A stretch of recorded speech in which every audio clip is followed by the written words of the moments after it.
Em nome do Pai, do Filho e do Espírito Santo. Amém. Sejam todos muito bem-vindos à nossa Capela de São Jorge, mártir vitorioso. Durante esta semana, tivemos grande festa. Festa da entrada da Nossa Senhora, da Mãe de Deus, Mãe da Luz no templo. Hoje faço a minha homilia aqui, ao lado do ícone de Iveron, Portaitsa, na Grécia.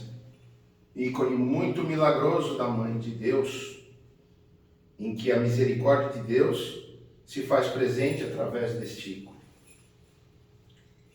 Filhos e filhas, hoje nós tivemos uma epístola que nos alerta bem sobre como ser um cristão verdadeiro, um verdadeiro ortodoxo. Um verdadeiro ortodoxo, ele rechaça a mentira, a enganação, tudo aquilo que é heterodoxo. Tá bom, bispo, mas eu não estou entendendo o que o senhor está dizendo. A Igreja Ortodoxa, ela tem uma doutrina, ela tem as suas leis, ela tem sua tradição.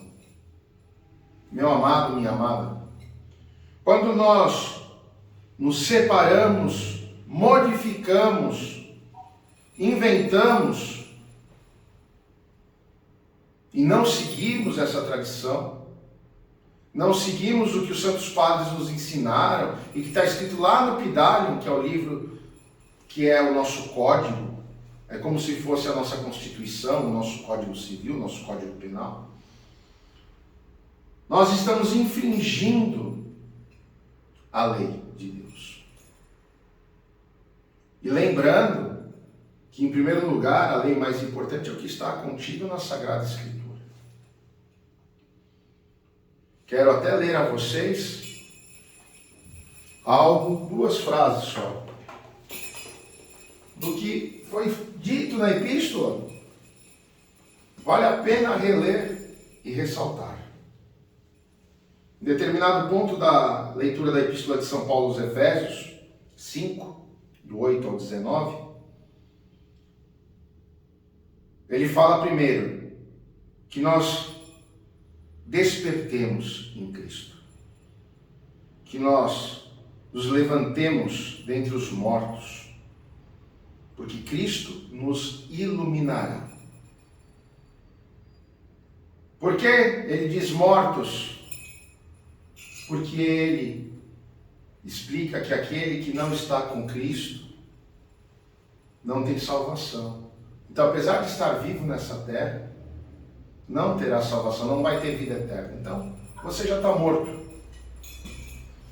Segundo ponto importante: sejamos frutos da luz.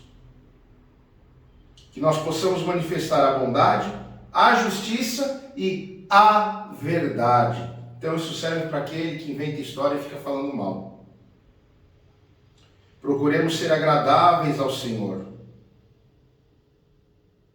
Cúmplice nas boas obras e não nas obras das trevas.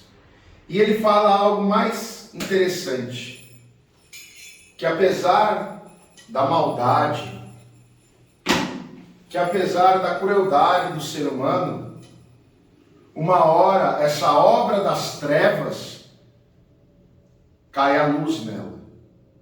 E ela vira luz. E essa obra do mal cai por terra. Então aqueles que te perseguem, aqueles que te enganam, aqueles que te roubam, aqueles que te prejudicam, chegará o momento da justiça de Deus em que a luz prevalecerá. E você pode ter certeza que se você estiver junto de Cristo, Deus fará justiça e essa pessoa vai pagar pela maldade dela. Também hoje, nós lemos o Evangelho, aonde nós vemos algo lindo, fantástico, onde Nossa Senhora entra na casa da familiar dela, da prima, e é bem recebida. Bendita és tu, a cheia de graça. Hoje nós temos a alegria de ler o Evangelho, aonde nós estávamos olhando naquela conversa que um ventre carrega Jesus, o Salvador, e no outro João Batista, o precursor. Pensamos também que hoje, festa da entrada da Nossa Senhora do Templo, ela se torna o tabernáculo, ela se torna o artofório, ela se torna o sacrário, ela se torna o recipiente, o vaso mais puro e mais bem preparado pela criação de Deus para recepcionar o Verbo encarnado, o Deus menino que escolhe nascer como ser humano, que escolhe nascer como uma criança e viver como um ser humano para poder mostrar a sua humanidade. Por isso que eu falei outro dia, na outra homilia, não existe Páscoa sem Natal, não existe Jesus sem Maria. Então, nós cristãos, verdadeiramente cristãos, sabemos que Maria é o tabernáculo celestial. Ela se torna agora, neste momento, santo dos santos, porque ela vai carregar em seu ventre o Deus, o Criador. E com isso, nós temos que imaginar que ela agora é incorruptível, porque como ela carregou o Criador, ela, no seu mistério, todos sabem que ela não teve outros filhos, por quê? Porque ela carregou o Cristo. Então, aquele ventre foi especial para o Criador. Por isso, nós temos que entender a teologia e não ficar falando impropérios. Ela é a Virgem Maria, a qual concebe o Cristo através do Espírito Santo, e ela é a mãe da luz. Ponto. Acabou. Esse é o papel dela na história da salvação. Simples. Os santos padres foram muito práticos na sua exegese. Por isso, nós temos que entender isso. E para fechar o círculo de hoje da nossa homilia, que foi um pouco grande, 2 pontos, rapidamente, recapitulando. Sejamos cristãos verdadeiros, caminhemos com o Cristo de maneira correta, de maneira digna, de maneira a ensinar, de maneira a acolher, de maneira a amar, de maneira a rechaçar o pecado, mas não o pecador.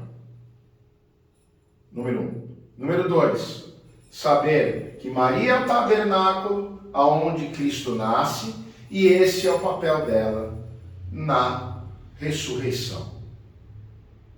Ela deu a vida ao Cristo, ela caminhou com o Cristo, evangelizou, porém ela não tem papel algum na questão da redenção e da salvação. A salvação e a redenção é única e exclusivamente de Cristo, porque só Ele é Deus.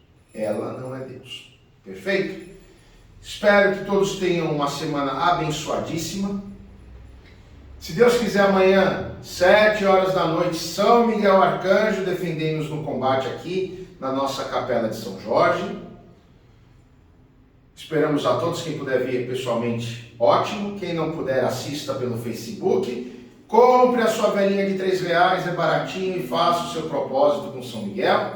Você vai ficar feliz com as bênçãos que ele pode fazer na tua vida. E lembrando, se tudo der certo e eu conseguir resolver o problema da HD, aonde está o ofício da Nossa Senhora, sexta-feira, às 7 horas da noite, eu estarei fazendo, seja aqui, seja no meu oratório particular em casa, ou na São Miguel, não importa, em algum lugar eu vou fazer, tá bom? Deus abençoe a todos grandemente, continuamos firmes no mistério da Natividade, continuemos firmes no jejum para o Natal, e que Deus nos abençoe grandemente, protegendo, cuidando, amparando, prosperando a cada um de vós. Deus abençoe então a todos em nome do Pai, do Filho e do Espírito Santo. Amém. Um bom e santo domingo a todos, e agora vamos tomar comunhão.